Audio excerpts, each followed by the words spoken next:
Two world leaders spent the day in an escalating war of words. President Obama and Russian President Vladimir Putin raising the heat over the question of Ukraine. Today, Russia warning the United States to back off the threat of tough new sanctions. So what is Putin's next move and what is happening behind the scenes at the White House tonight? ABC's chief White House correspondent Jonathan Karl has been talking to his sources and starts us off right now. Behind a smiling Vladimir Putin today in Sochi at the opening ceremonies of the Paralympic Games, reports from Ukraine. His forces stormed an airbase, his grip tightening on his prize, Crimea.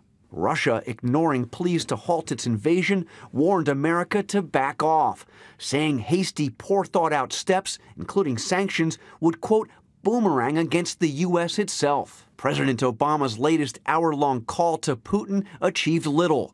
Putin may have Obama in a bind, not just on this crisis in Ukraine, but on the biggest foreign policy challenges facing the president, including the bloody civil war in Syria and the rush to stop a rising nuclear Iran. In those cases, Putin is a central player, capable of helping or hurting America.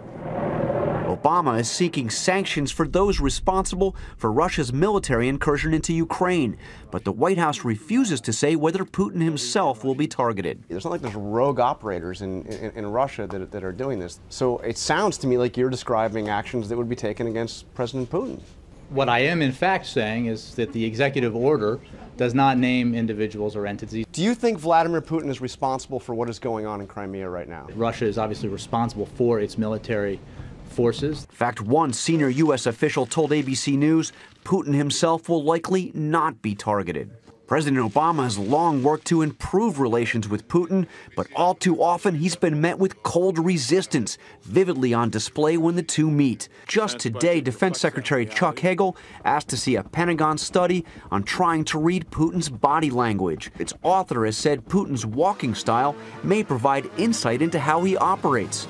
Putin's movement style shows a man struggling to move forward, she wrote, a weakness he compensates for by a dramatic need for internal control, which he seeks through external display of power.